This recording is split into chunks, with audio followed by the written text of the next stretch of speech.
प्रभु की नाम की स्तुति हो। मैं परमेश्वर पिता को मैं धन्यवाद करता हूँ। रोमियो की पुस्तक से फिर से एक और भाग हम लोग देखने के लिए परमेश्वर ने जो सुंदर दिन दिया है, ये हमारा दूसरा क्लास है। पिछले क्लास अगर आपने नहीं देखा है तो जरूर आप हमारे चैनल पे उस पहला क्लास को आप देख सकते हैं। वहाँ हम लोग रोमियो का पुस्तक का एक इंट्रोडक्शन दिया है पौलुस के द्वारा जो लिखा गया इस किताब। जब परमेश्वर जब लिखवाते हैं तो उसके पीछे का मकसद और इस पुस्तक को सीखने के लिए, पढ़ने के लिए, समझने के लायक हम लोग इसको पांच भाग में हम लोग उसको विभाजन किया था, डिवीजन किया था।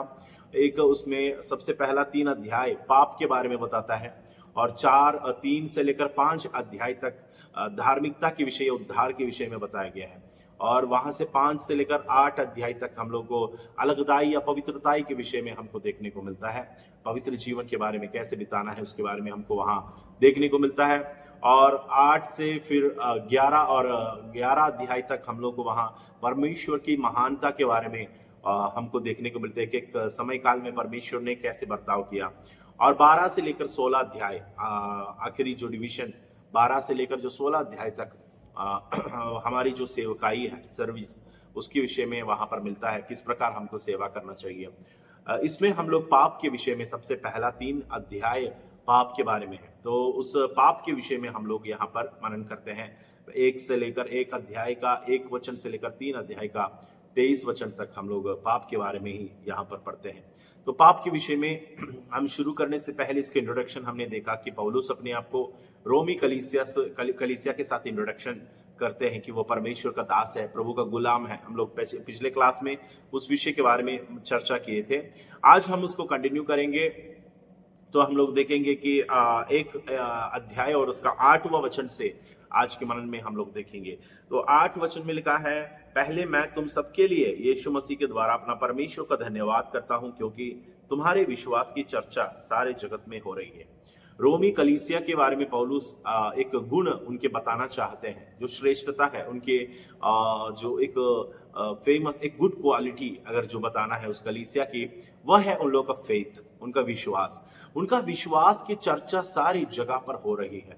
क्या हमारे अंदर का विश्वास लोग देख कर हमारी तारीफ करते हैं या लोग हमारे पास आना चाहते हैं? क्योंकि पौलुस रोमी कलीसिया से उन लोगों से भेंट करने के पीछे कुछ उद्देश्य भी है। परमेश्वर के दास को उस कलीसिया वालों से भेंट करने का कुछ उद्देश्य था, मकसद था। ये जो अध्याय में हम लोगों को वो सब देखने को मिलेगा कि why Paul wanted to meet Rome. क्यों पौलुस उस कलीसिया से मिलना चाहता था, क्यों पौलुस उन वहां के लोगों के साथ मुलाकात करना चाहता था। क्योंकि उसमें से एक कारण तो हम लोग देखते हैं कि उनके विश्वास की चर्चा सारी जगह पर हो रही थी। तो पौलुस को भी उनके विश्वास के बारे में सुनने को तो मिलता है। तो पौलुस चाहता था कि उस कलीसिया से भेंट करे, मुलाकात करे, जिसकी विश्वास के बारे में चर्चा सारी जगत में हो रही है। तो पौलुस यहाँ पर एक धन्यवाद की प्रार्थना के रूप में ये भाग यहाँ हमको देखने को और पढ़ने को मिलता है। प्रभु को धन्यवाद करते हैं क्योंकि उनका विश्वास की चर्चा सारे जगत में हो रही है। और 9 वचन में लिखा है, परमेश्वर जिसकी सेवा मैं अपनी आत्मा से उसके पुत्र के सुसमाचार के विषय में करता हूं, वही मेरा गवाह है कि मैं तुम्हें किस प्रकार लगातार स्मरण करता हूं। देखो यहाँ पर पौलुस कह रहा है, परमेश्वर जिसकी सेवा मैं नित्य आप अपनी आत्मा से उसके पुत्र के सुसमाचार के विषय में करता हूं। तो पौलुस प्रभु की सेवा शरीर से या प्राण से नहीं करता है। वहां पर कहता है कि मैं आत्मा से सेवा करता हूं।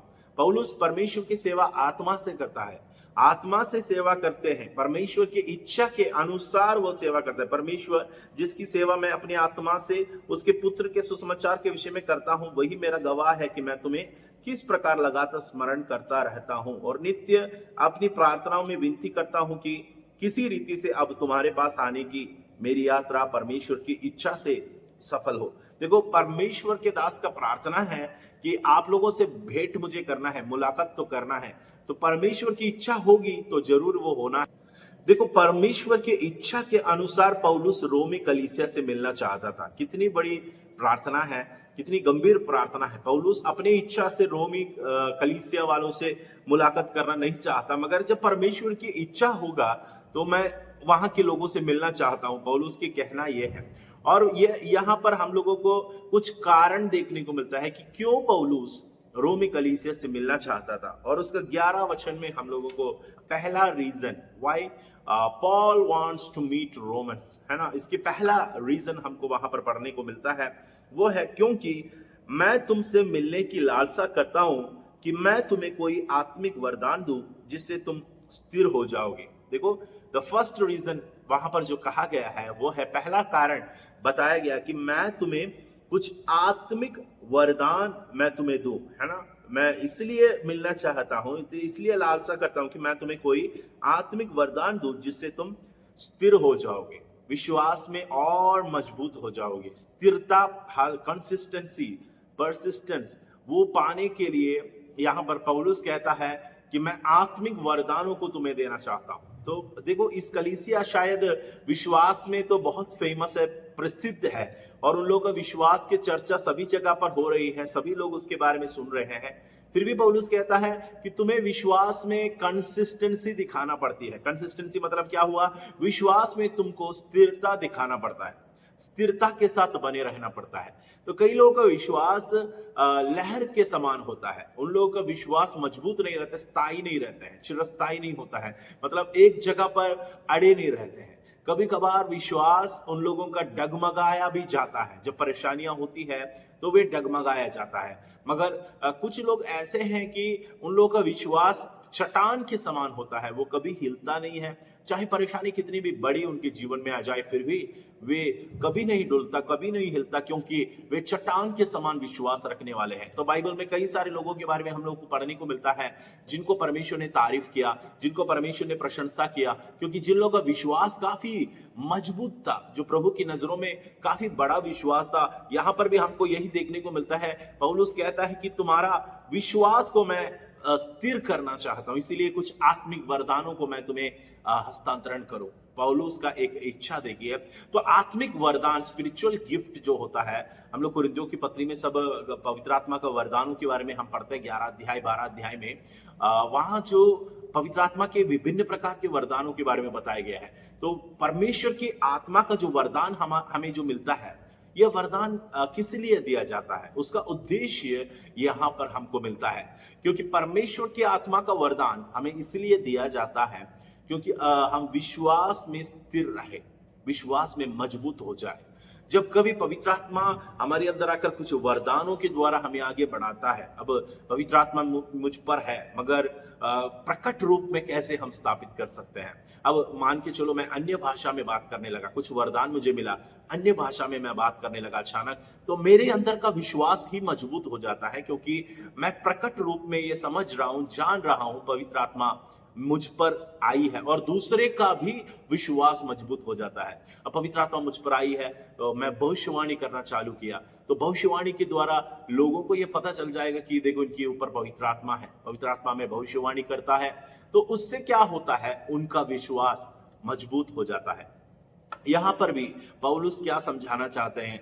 रोमी कलीसिया को बता रहे हैं कि मैं आप लोगों से मिलने का इच्छा इसलिए रखता हूं क्योंकि तुम्हारा विश्वास की चर्चा तो सारी दुनिया में फेमस है, फिर भी मैं चाह रहा हूं कि तुम लोग उसी कंसिस्टेंसी पर बने रहे, उसी स्थिरता पर बने रहे। कभी कभी क्या हो सकता है, अप डाउन हो सकते हैं हमारा जीवन का विश्वास, कभी एकदम चिरस्थायी एकदम ऊंचाई तक हमारा विश्वास जा सकते हैं, फिर कुछ समय के बाद, कुछ परेशानियां आने के बाद शायद एक डाउनफॉल हमको देखने को मिलेगा, फिर हमारा विश्वास ठंडा पड़ जाता है।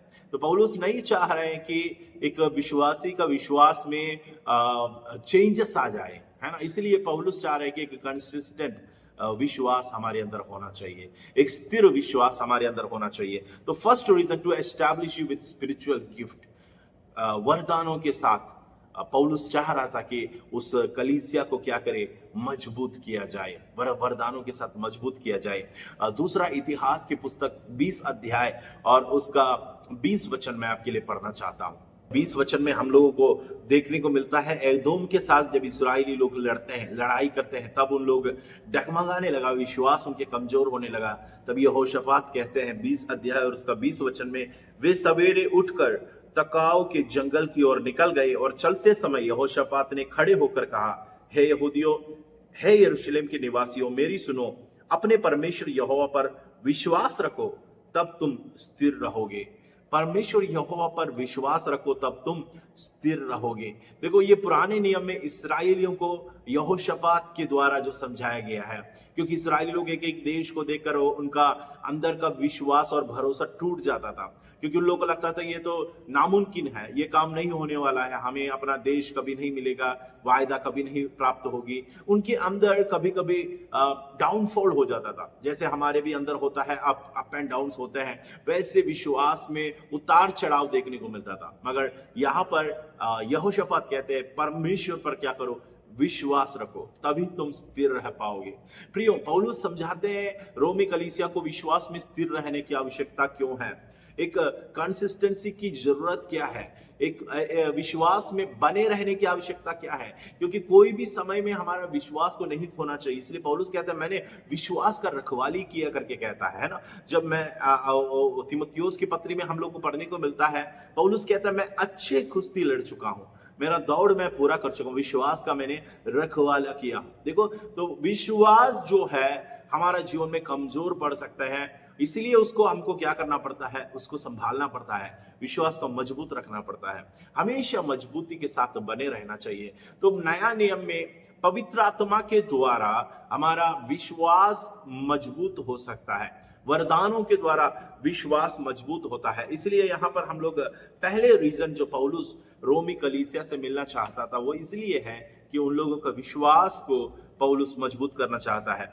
और दूसरे रीजन हम देखेंगे वहां पर, और 12 वचन में लिखा गया है, अर्थात यह है कि जब मैं तुम्हारे बीच में हूं, तो हम उस विश्वास के द्वारा जो मुझ में और तुम में है, एक दूसरे से प्रोत्साहन पाए, एक दूसरे से प्रोत्साहन पाए। देखो, पौलुस यहाँ पर दूसरी रीजन कहता है, अर्थात यह कि जब मैं तुम्हारे बीच में हो, तो हम उस विश्वास के द्वारा जो मुझ में और तुम में है, एक दूसरे से प्रोत्साहन पाए, and to encourage each other, एक दूसरे को प्रोत्साहन देने के लिए, एक दूसरे को प्रोत्साहन वो देना चाहता था, आपस में प्रोत्साहन देना चाहता है।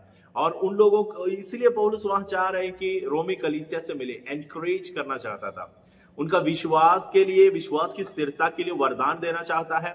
और दूसरा रीजन हम लोग वहां देखता है, उन लोगों को एनकरेज करना चाहता है, पौलुस उनको एनकरेज करना चाहता है। और तीसरा रीजन देखे 13 वचन में है, हे भाइयों, मैं नहीं चाहता है कि तुम इससे अनजान रहो कि मैंने बार बार तुम्हारे पास आना चाहा, कि जैसे मुझे दूसरी अन्य जातियों में फल मिला, वैसे ही तुम में भी मिले, परंतु अब तक रोका गया, अब तक रोका गया। तो पौलुस क्यों मिलना चाहता है, वहां पर लिखा है कि जैसे मुझे दूसरी अन्य जातियों में फल मिला, वैसे ही तुम में भी मिले। क्या मिलना है, फल मिलना चाहिए। तो पौलुस उन्हें फलवंत बनाना चाह रहा था, पौलुस उनका जीवन को फलवंत बनाना चाह रहा था। तो जो एक फिनिशिंग लाइन की ओर, एक सफलता की ओर, हम कहते हैं ना, मसीह दौड़ जो हमने शुरू किया, हो सकते हैं आप अकेले शुरू किया हो आपके दौड़ को, शायद कोई साथ ना दिए हो, तो आप बहुत स्ट्रगल कर रहे होंगे। आपके व्यक्तिगत जीवन को देखने से पता चल जाएगा, साथ में कोई दौड़ने वाला होने से कितना हमको शांति मिलती है हमारे जीवन में। रोमी कलीसिया को पौलुस कहता है कि मैं तुमसे इसलिए मिलना चाहता हूं क्योंकि तुम्हें प्रोत्साहन भी दे, आत्मिक वरदान मैं दूं, और उसके बाद पौलुस का ये इच्छा है कि उनका जीवन में फल देखने को मिले, मतलब ये फलवंत हो जाए, उनके जीवन में फल लगने पाए, कि प्रभु भी ये हमसे यही चीज, प्रभु भी हमारा जीवन में चाह रहा है, हम फलवंत बने। यीशु मसीह कहता है तुम मुझ में बने रहो, जब तुम मुझ में बने रहेंगे तो तुम्हारे अंदर फल निकलने लगेगा। यूहन्ना 15 अध्याय में हम पढ़ते हैं कि एक डाली जब तक वृक्ष में बने नहीं रहेगा, दाखलता में बना नहीं रहेगा, तब तक वो अपने से फल नहीं सकता है। जब तुम मुझ में बने रहोगे तो तुम अधिक फल लाने लगेंगे। तो हमारा जीवन फलवंत होना है, उसके लिए हमको क्या करना पड़ेगा, प्रभु में विश्वास में स्थिरता के साथ, आत्मिक वरदानों में मजबूती के साथ बने रहना पड़ता है, और हमारे अंदर एनकरेजमेंट, विश्वास का बढ़ती होना चाहिए, एक दूसरे को प्रोत्साहन देना चाहिए। और यहाँ पर पौलुस कहता है कि इसके द्वारा तुम्हारे जीवन में अन्य जातियों के समान फल आने लगेगा। तो हमारा जीवन का एक गोल है, मसीह जीवन का एक उद्देश्य है। आपने विश्वास किया, बपतिस्मा लिया, चर्च में प्रभोज मनाया या गैदरिंग संगति में आप गाया, इतने से कलीसिया या विश्वास का जीवन संपूर्ण नहीं होता है। उसका अगला कदम है, हमें अब देखो, जैसे एक पौधे को, एक बीज को बोया जाता है, बीज टूटकर उसके अंदर से कलियां निकलती है, पौधाएं निकलती है, पेड़ बड़े हो जाते हैं, वृक्ष बन जाते हैं। उसके बाद उसमें से एक उम्मीद होता है कि इसमें फल जरूर लगेगा, इसमें फल फूल जो भी है वो लगेगा। हम लोग हर एक चीज से एक उम्मीद लगाते हैं। वैसे प्रभु भी हमारा जीवन में उस उम्मीद के साथ हमारा जीवन में उद्धार के मार्ग पर हमें लेकर आया, मन फिराव के मार्ग पर लेकर आए, बपतिस्मा हमें दिया, प्रभोज हम मनाते हैं। ये सारी चीज, संगति जो हम मनाते हैं, ये सब इसलिए है, परमेश्वर की आत्मा की वरदानों को परमेश्वर इसलिए देता है कि हम फलवंत बने, हमारा जीवन में अधिक फल लाने पाए। तो पौलुस चाहते हैं कि कलीसिया फलवंत हो जाए। इसलिए 14 वचन हम पढ़ेंगे, वहां लिखा है, मैं यूनानियों और अन्य भाषियों का और बुद्धिमानों और निर्बुद्धियों का मैं कर्जदार हूं। पौलुस कहता है मैं कर्जदार हूं, आई एम डेक्टर, मैं कर्जदार हूं। किस किस का कर्जदार है वहां पर हम पढ़ने से समझ आएगा। यूनानियों का, अन्य भाषियों का, बुद्धिमानों और निर्बुद्धियों का मैं कर्जदार हूं। यूनानी मतलब ग्रीक भाषा बोलने वाले लोगों को यूनानी लोग बोलते हैं। जो उस जमाने में पौलुस के कॉमन लैंग्वेज यूनानी भाषा होता था, ग्रीक लैंग्वेज हुआ करता था। तो वहाँ कॉमन लैंग्वेज वाले जो लोग, ग्रीस के लोग बहुत जगह पर तितर बितर होकर रहते थे। रोम में, यरूशलेम में, अलग अलग जगहों में, प्रांतों में उन लोग पाए जाते थे। तो पौलुस कहते हैं मैं उनके लिए भी कर्जदार हूँ। मैं अन्य भाषी, बाकी भाषा बोलने वाले लोगों के लिए भी मैं कर्जदार हूँ। मैं बुद्धिमानों के लिए मैं कर्जदार हूँ, मैं निर्बुद्धियों के लिए कर्जदार हूँ।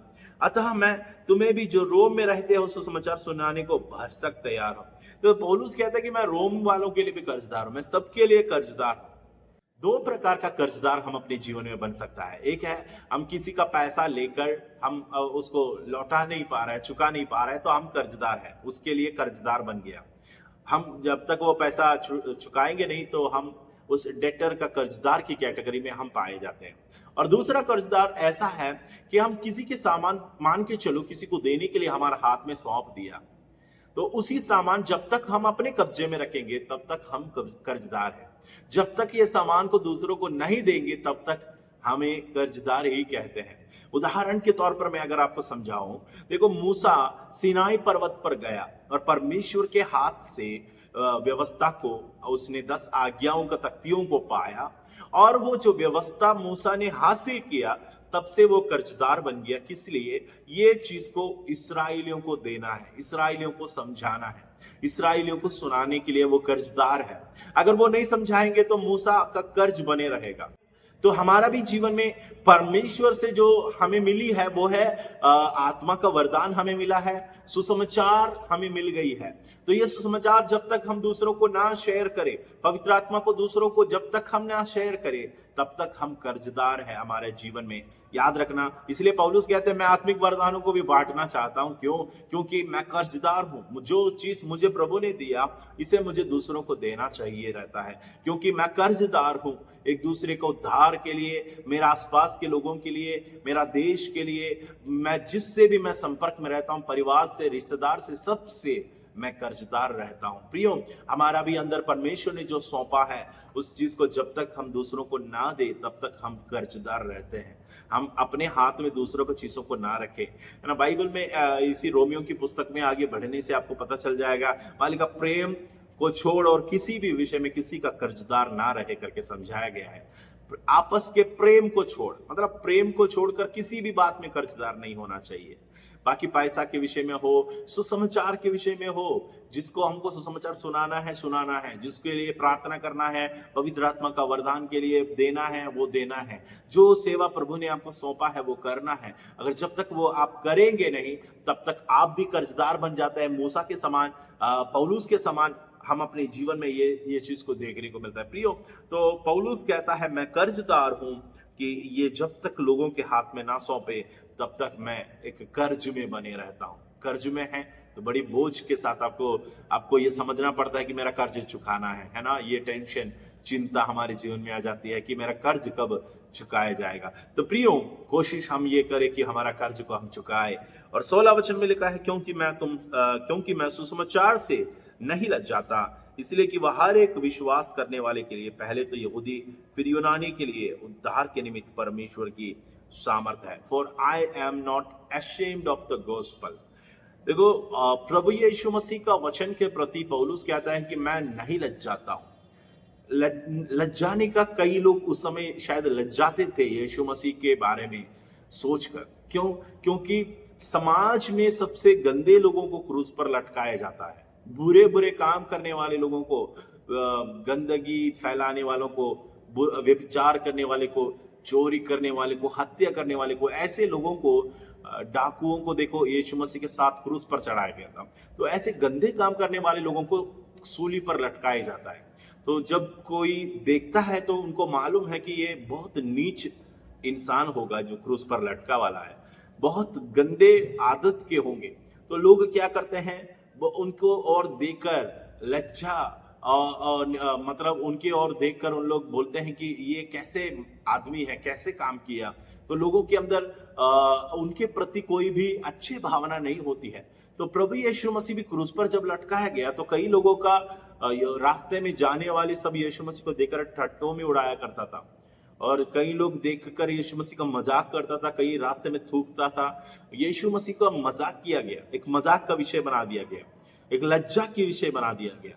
मगर पौलुस कहता है ये बात को लेकर मैं नहीं लज्जाता हूं, सुसमाचार को लेकर मैं नहीं लज्जाता हूं, क्योंकि ये सुसमाचार में क्या छुपा है, परमेश्वर का सामर्थ्य छुपा हुआ है। कुरिन्थियों की पत्री में भी पहला अध्याय 18 वचन में लिखा, क्रूस की कथा नाश होने वालों के लिए मूर्खता है, मगर उद्धार पाने वालों के लिए परमेश्वर का सामर्थ्य है, प्रभु का सामर्थ्य उसमें छुपा है। इसलिए पौलुस कहता है कि सुसमाचार से मैं नहीं लज्जाता हूं, चाहे कितने भी लोग लज जाए, इसको बोलने में लज जाए, इसको प्रकट करने में लज जाए। मैं मसीह को मानता हूं, मसीह पर ही मैं जीऊंगा। प्रभु यीशु मेरा उद्धार करता है, वही जो क्रूस पर मरा है वही मेरा स्वामी है। ये बात बोलने में क्या आप लज्जाते हो? लोगों के सामने बताने में क्या आपका मुंह खुलते हैं? आप अपने आप को परखने की आवश्यकता है, हमारा जीवन को हमको देखना है। पौलुस कहता है मैं नहीं लज्जाता हूं, क्योंकि ये परमेश्वर का सामर्थ है विश्वास करने वाले हर एक के लिए। पहले किसके लिए? पहले यहूदियों के लिए, फिर अन्य जातियों के लिए। ये परमेश्वर के क्रम है, ऑर्डर है, जिसको हम मत्ती समाचार 10 अध्याय और उसका 5 और 6 वचन में पढ़ने को मिलता है। जब यीशु मसीह 70 चेलों को चुना और उनको जब भेजा गया तो प्रभु यीशु मसीह कहते हैं कि कहीं और नहीं जाना, इस्राएल के खोई हुई भेड़ों के पास जाना है। सबसे पहले सुसमाचार लेकर प्रभु इस्राएलियों के बीच में, यहूदियों के बीच में चेलों को भेजा गया। इसलिए पौलुस वो ऑर्डर में कहता है कि पहले यहूदियों के लिए, उसके बाद अन्य जातियों के लिए। प्रेरितों की पुस्तक 13 अध्याय और उसका 46वां वचन अगर पढ़ेंगे तो आपको पता चल जाएगा कि पौलुस अन्य जातियों की ओर वचन लेकर फिर गया था। उस वचन में पढ़ता हूं, प्रेरित 13 अध्याय और उसका 46वां वचन। वहां लिखा, तब पौलुस और बरनबास ने निडर होकर कहा, अवश्य था कि परमेश्वर का वचन पहले तुम्हें सुनाया जाता, परंतु जब तुम उसे दूर हटाते हो और अपने आप को अनंत जीवन की योग्य नहीं ठहराते, तो देखो हम अन्य जातियों की ओर फिरते हैं। देखो, पर पौलुस का एक टर्न वहां पर हमको देखने को मिलता है। उतना समय तक सुसमाचार की सेवा पौलुस और बरनबास इस्राएल में, यहूदियों में, यरूशलेम में रहकर करता था, यहूदियों के बीच में करता था। सुसमाचार व्यवस्था, उनके बीच में तर्क वितर्क जो होते थे वो सिर्फ यहूदियों के बीच में किया करता था। मगर जब से उन लोग उस चीज को इनकार किया, सुनना नहीं चाहा, दूर करता गया, हटाते गया, जाओ हमको ये बात नहीं समझाना है, हमको ये नहीं सुनना, जब वे ऐसे बोलकर अनंत जीवन को, अपने आप को अनंत जीवन से अयोग्य ठहरा दिया, तब पौलुस कहते हैं इसलिए हम इस वचन को लेकर अन्य जातियों के पास जाते हैं। ये एक ऑर्डर है जो प्रभु ने सेट किया था। पहले वचन किसको सुनाया जाना चाहिए? यहूदियों को सुनाया जाना चाहिए। इसलिए कनानी स्त्री यीशु मसीह के पास आया तो बोलते हैं ये रोटी जो लड़कों की है, लड़कों की रोटी कुत्तों को देना उचित नहीं है।